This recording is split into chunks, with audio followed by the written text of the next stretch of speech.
फकीर जा रहा था। उसके साथ में सैकड़ों शिष्य थे। गुरु आगे आगे चल रहा है। किसी गाय को सामने से एक गौपालक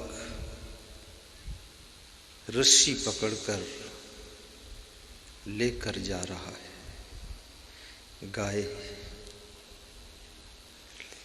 पीछे पीछे है, आदमी आगे आगे है। तो इस गुरु ने अपने शिष्यों से पूछा कि एक प्रश्न उठकर खड़ा हो गया है, ये गाय इस आदमी से बंधी है कि आदमी गाय से बंधा है, बताओ। तो साफ साफ दिखाई दे रहा था कि गाय के गले में बंधन है और आदमी के हाथ में रस्सी का दूसरा छोर है। गाय आदमी से बंधी है।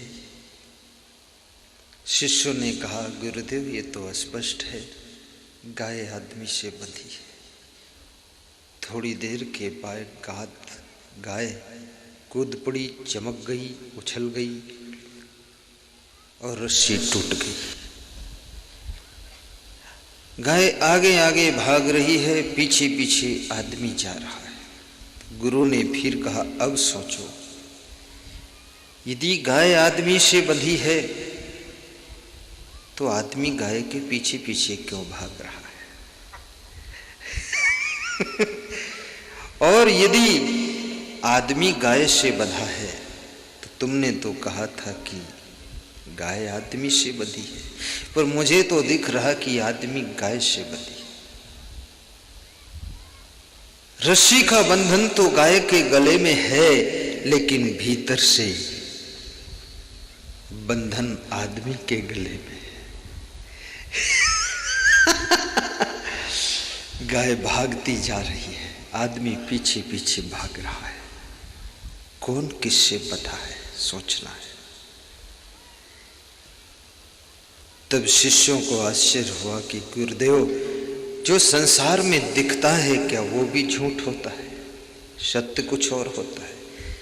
तो गुरु ने कहा, सत्य वह चीज है जो केवल आंखों से नहीं देखा जा सकता, कानों से सुना नहीं जा सकता। सत्य को तो भीतर से अनुभव किया जा सकता है। सत्य बहुत बड़ी चीज है। रात में तुम जा रहे हो, थोड़ा थोड़ा अंधेरा है, रास्ते में सांप पड़ा है, उस पर तुम्हारा पैर पड़ गया। तुमने देखा सांप, तुम डर गए, घबरा गए, पसीना आ गया, तुम भाग पड़े, दौड़ पड़े, गिर पड़े, चोट लग गई। गिरते पड़ते भागते घर आए, डंडा लेकर गए कि सांप को पीटूंगा। सांप को बहुत तुमने पीटा, मारा। जब टार्च जलाकर देखा तो सांप नहीं, वो कोई रस्सी पड़ी हुई थी, उसको सांप मान लिया था तुमने। क्या है?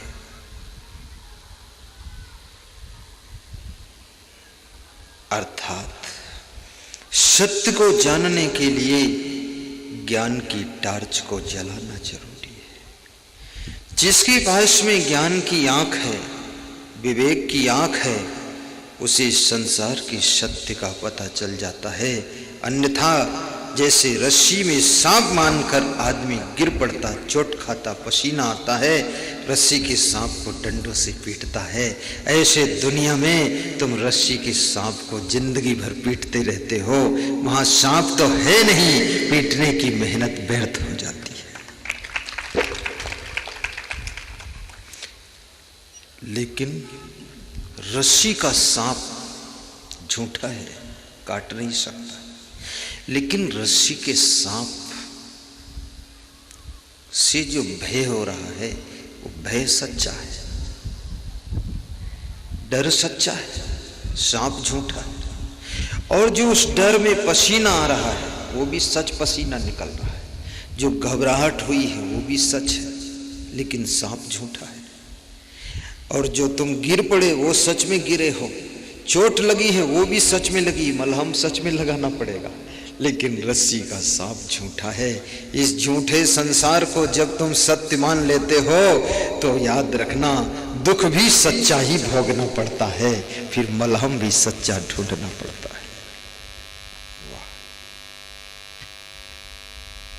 जय हो जय हो।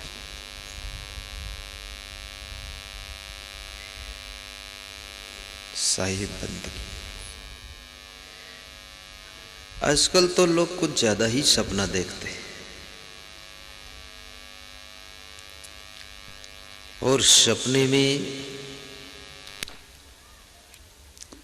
कभी कभी भयभीत सपने दिखाई देते हैं, कभी कभी लालच के सपने आते हैं, और कभी कभी लाभ के सपने आते हैं, कभी कभी शेर, बाघ, हाथी, भैंसा के सपने आते हैं, और कभी कभी रात में विवाह के सपने आते हैं। कितने लोगों ने सपनों में 1000 बार विवाह किया है। रोज कर लेते, क्या फर्क है, फ्री में हो रहा है। जिनको ज्यादा विवाह में रुचि है वे सपने में भी विवाह करते हैं। जैसे मुझे सत्संग में रुचि है तो मुझे सत्संग का सपना आता है साल में 2-4 बार, क्योंकि सपना आने भर का हम सो ही नहीं पाते।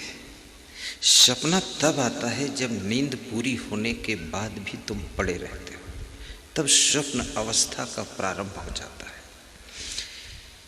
मनुष्य के शरीर की 3 अवस्था होती है, जागृत, स्वप्न और सुषुप्ति। ये 3 मुख्य अवस्था है।